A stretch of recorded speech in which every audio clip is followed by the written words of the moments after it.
एक दौर था जब विजय माल्या का नाम शराब की बोतलों, रॉयल पार्टियों और चमकदार सूट्स से जुड़ा था। बेंगलुरु की हवेलियों से लेकर मोनाको की याट तक हर कोना हर शाम शानो शौकत की मिसाल बन चुकी थी। घड़ियां करोड़ों की, पेट्स विदेशी और जिंदगी एक चलता फिरता लग्जरी शो। पर इसी चकाचौंध के पीछे एक कड़वा सच छुपा था। खर्च की कोई सीमा नहीं थी, कमाई की कोई रणनीति नहीं थी। यही थी उसकी पहली बड़ी गलती, लग्जरी में इतना डूब जाना कि फाइनेंशियल रियलिटी दिखाई ही न दे। रातें थीं सुनहरी, महफिलें थीं राजसी और मेहमान दुनिया की सबसे बड़ी हस्तियां। हर पार्टी में उड़ता था पैसा, शैंपेन के झरनों में, सोने के गिलासों में और विदेशी डांसर्स की परछाइयों में। पर उस चमक के पीछे एक कंपनी दम तोड़ रही थी। कर्मचारियों को तनख्वाह नहीं, बैंक लोन बढ़ता जा रहा था। बिजनेस के लिए जो पूंजी थी वो बन गई शोफ का ईंधन। यह थी एक और भारी चूक, मुनाफे की जगह नाम और नशे की भूख। एक जीवन जो जमीन से बहुत ऊपर था और शायद हकीकत से भी। हर सप्ताह एक नया देश, हर महीने एक नया यॉट। जहां दूसरों के लिए प्लेन सपना होता है, वहां उन्होंने आसमान को भी किराए पर ले लिया था।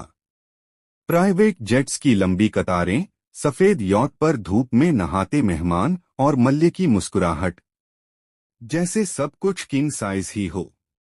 पर सवाल ये था, क्या ये सब बिजनेस के लिए था या सिर्फ शौक के लिए?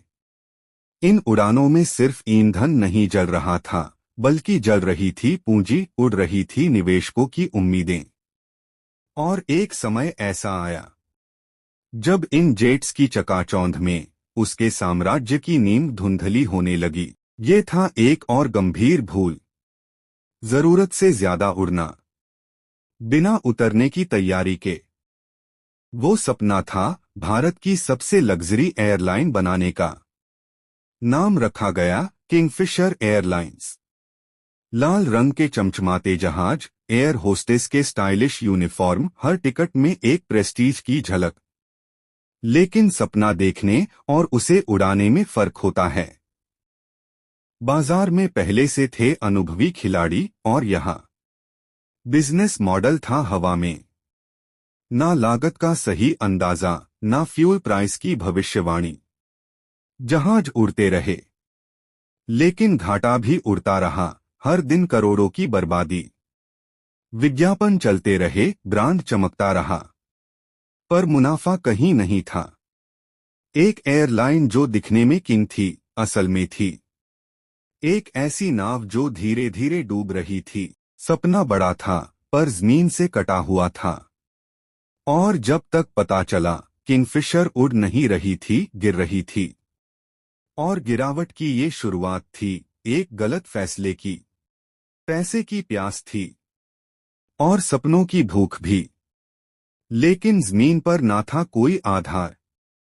फिर भी विजय माल्या ने दरवाजा खटखटाया। बैंकों का, मुझे लोन चाहिए, उन्होंने कहा। ब्रांड वैल्यू मेरी गारंटी है। ना कोई ठोस गिरवी, ना स्पष्ट रिटर्न प्लान, बस नाम था माल्या। और नाम के नशे में बैंकों ने खोल दी तिजोरियां, एक के बाद एक। 9,000 रुपए, करोड़ से भी ज्यादा के लोन। किसी ने नहीं पूछा पैसे कहाँ लगेंगे, मुनाफा कैसे आएगा।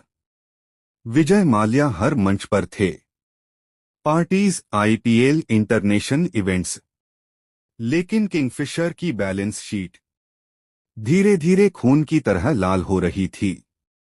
और तब भी लोन मिलते रहे, ब्याज चढ़ता रहा, लेकिन जवाबदेही कहीं नहीं थी। यह सिर्फ एक आदमी की भूल नहीं थी, यह सिस्टम की चूक थी। जहां दिखावे पर यकीन था और दस्तावेजों की जगह दी गई ड्रिंक्स। एक वक्त आया जब लोन देने वाले भी अपने पैसों की तलाश में थे, लेकिन पैसे उड़ चुके थे। जब बिजनेस और पर्सनल लाइफ की लकीर मिट जाए तो बर्बादी सिर्फ वक्त की बात होती है। विजय माल्या ने अपनी कंपनी को डॉट एटीएम समझ लिया। Champagne, yacht, models, 5 star trips और सारा खर्च कंपनी के नाम। किंगफिशर का पैसा बह रहा था, लेकिन न तो रिटर्न आ रहा था, न ही कोई जवाबदेही। शाही जिंदगी कंपनी के कंधों पर टिकी हुई थी।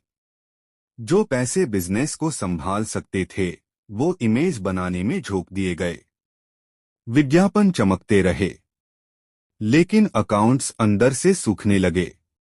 और फिर एक दिन वो झूठा ग्लैमर ढह गया। हर तबाही से पहले कई चेतावनी आती है, लेकिन अगर आंखें बंद हों तो इशारे भी बेमतलब हो जाते हैं। जब बाजार गिरने लगा, तेल की कीमतें बढ़ी, एविएशन इंडस्ट्री लड़खड़ाने लगी, तो किंगफिशर को रुककर सोचना चाहिए था। लेकिन विजय माल्या को डॉट अपने ब्रांड की चमक पर ज्यादा भरोसा था, बाजार की सच्चाई पर नहीं। जहां और कंपनियां कटौती और रणनीति की बातें कर रही थीं, वहां माल्या अब भी नई फ्लाइट्स और ग्लैमर शो में व्यस्त थे। रेड फ्लैग्स साफ दिख रहे थे। बढ़ता नुकसान, कम होता कस्टमर ट्रस्ट और बैंकों की चिंता। लेकिन वो सब अनदेखा किया गया। कभी कभी समस्या पैसा नहीं होती, समस्या होती है सोच, और इसी सोच ने किंगफिशर को वहां पहुंचा दिया जहां से वापसी नामुमकिन थी। हर कर्ज एक वादा होता है, और जब वो वादा टूटता है तो भरोसे की नींद हिल जाती है। बैंकों ने अरबों रुपए दिए, उम्मीद में कि किंगफिशर ऊंचाइयां छुएगा। लेकिन जब समय आया लौटाने का, ना पैसा लौटा, ना माफी मिली। डिफॉल्ट सिर्फ एक शब्द नहीं था, वो देश के करोड़ों टैक्स पेयर्स के लिए एक धोखा बन गया। बैंकिंग सिस्टम हिल गया, सरकारी संस्थान सवालों के घेरे में आ गए। और विजय माल्या, वो चुप थे।